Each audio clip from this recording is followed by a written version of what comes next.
Witchcraft is a metaphysical belief structure based around the natural world. Today, Kellyanne Maddox will come on and give a bit of insight into her belief system. Usually, a witch is defined as an individual of any gender who uses metaphysical practices to achieve their aims. So witches usually have like a worldview which includes mystical ideas and activities. Other than that, witches have different ways of working, so it's hard to club us together that much under the banner of any specific practices. There are witches that follow set traditions and practice in covens with others who all hold the same beliefs, whilst eclectic witches have their own belief systems, so you would have to ask them all individually what the structure of that system is for them. I personally identify as a pantheist chaos witch, and that means that I believe that the universe itself is divine, and everything inside and beyond it is divine, and my way of approaching magic and spiritual practice is basically to tap into whatever feels most divine for me in any given moment. I do have some things that are reasonably permanent,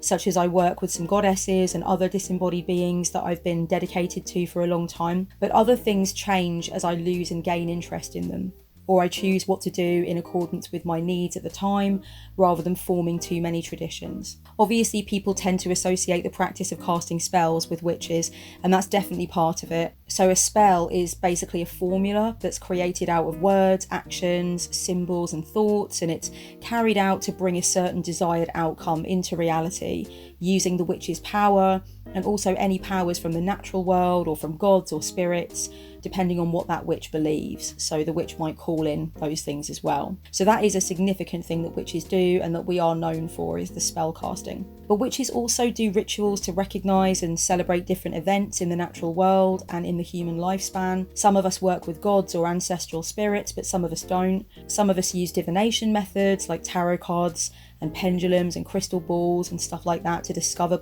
probabilities.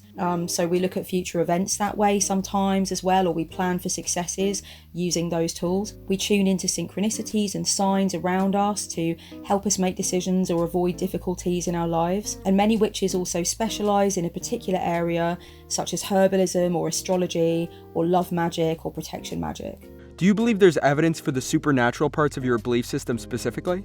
I have certainly seen my magical powers work, for sure, and I've had things happen that I couldn't explain. I've marvelled at certain experiences that I've had, which seem to sort of suggest that the universe has more patterns and interconnecting relationships than we currently understand fully. But I just think of that stuff as outside of the realms of understanding for the meantime. And also a lot of it just can't be quantified and researched properly by science anyway, because it's experiential. What are your ethics and how do you determine them? I have ethics around what kinds of workings I do for others. So I will do spells for people in my life or for communities around me, but only for things that I know that those people want, such as the job they're applying for or the justice they're seeking. I don't do workings that seek to interfere with anyone's free choices in what I consider to be a manipulative way. So love spells are not a part of my practice, for example. I try to be environmentally conscious, and I try to avoid taking ideas from closed practices from cultures that I don't belong to. I would also refrain from teaching things that don't belong to me culturally. I personally don't do any revenge workings at all. That's just me personally.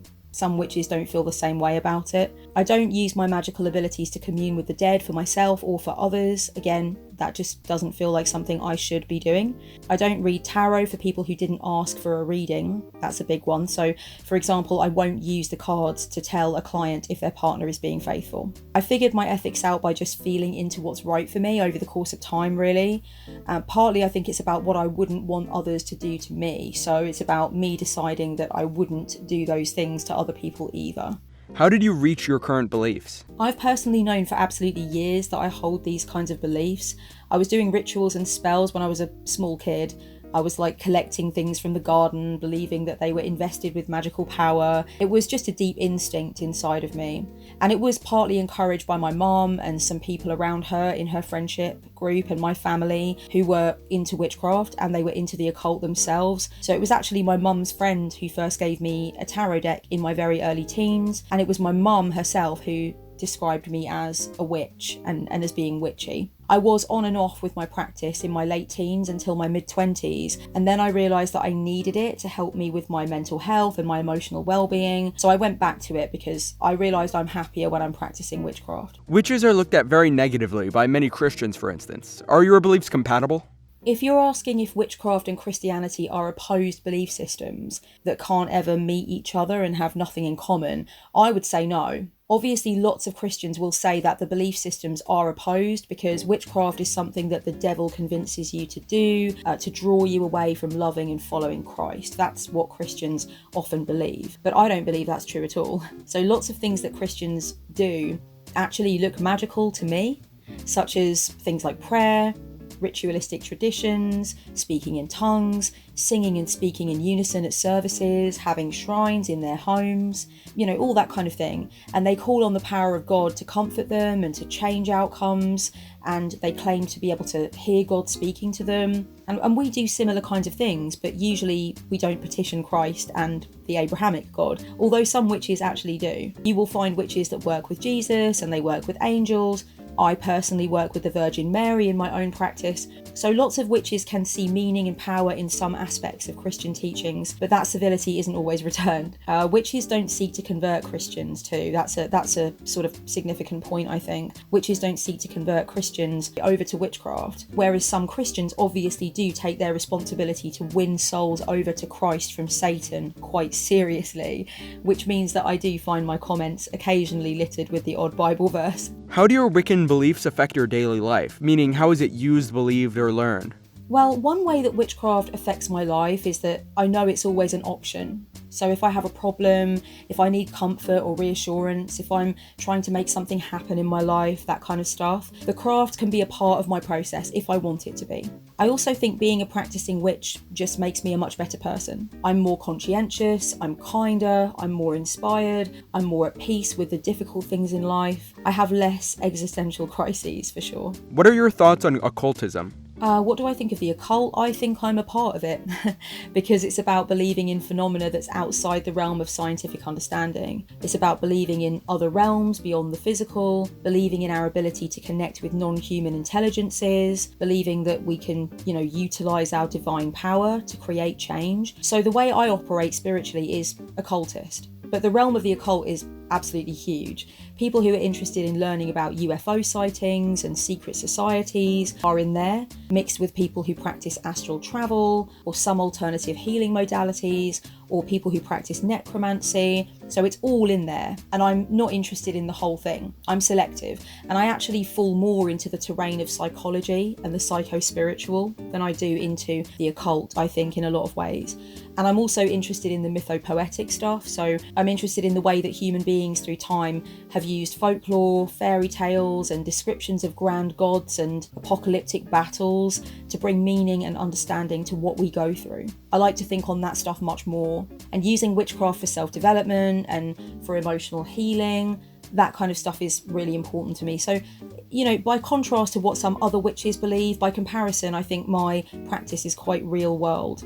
A lot of people in my audience asked about curses and blessings. Do you use them and believe in them? I do perform blessings. I actually really enjoy blessing objects and places and people. So that's very long been a part of what I do. I don't perform curses. That's just not something that vibes with me. It's not something I personally feel I want to do. It's just not connected or really aligned with my personality. I have done a few times a particular working in magic called a binding, which is basically something that stops an individual from causing further harm to themselves or other people. I don't actually see that as vengeful magic. I don't see it as being out of step with my ethics, but my reasons for performing a binding on somebody have got to be very clear, and I have to have exhausted other non-magical possibilities for getting help for the individual first before I do a binding. But I have done them. I have found them to be successful. I try not to do bindings now because I tend to find that if I'm binding somebody from doing harm to me or potentially doing harm to me, I'm kind of in a way stopping myself from learning who that person really is and how much of a position I want them to have in my life. So sometimes I think it's better to just know if someone's going to betray you, if someone's going to behave badly. I think sometimes we can do things like perform a binding and, then we can carry on taking quite a lot of crap or dealing with quite a lot of bad behaviour from somebody because we've bound them temporarily from doing something nasty to us, or we've stopped them from doing something within a certain area of the relationship that's going to be inconvenient or mean or deceptive or manipulative. But ultimately, we are just stopping ourselves from seeing what they are capable of doing to us that means that they should have less of a position in our lives. So I think sometimes witches use bindings in a way that just prolongs a relationship that is not healthy, you know, that has toxic elements. And really, it's not about binding somebody, it's just about protecting yourself from them, getting rid of them, moving them out of your life, you know, cutting that contact if needed. Do you believe there's an afterlife? Every time I've thought about the afterlife, the only thing I can actually think is that our bodies rot when we die, but our energy is recycled. It sort of makes sense to me that the energy that animates me right now is likely to go on to animate something else, make itself useful in some other way, kind of thing.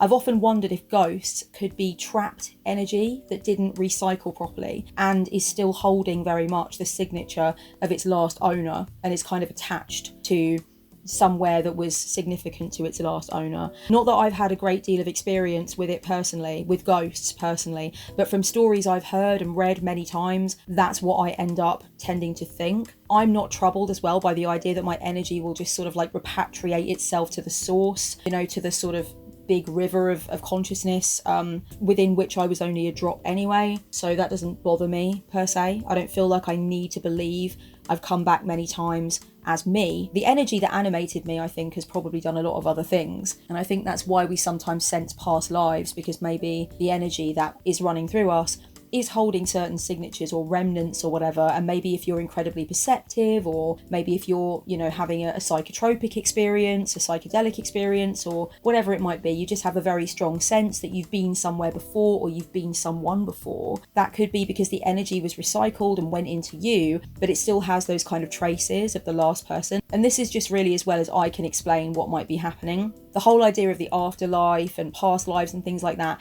it's not something I've ever been super attracted to or really that fussed about, but from the thinking I've done about it, that's what I've kind of concluded. Is there anything else you'd like to mention?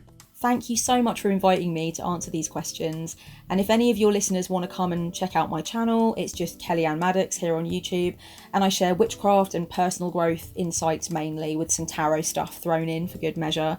I have a book launching on April 13th called Rebel Witch, so please check that out if you feel inclined to.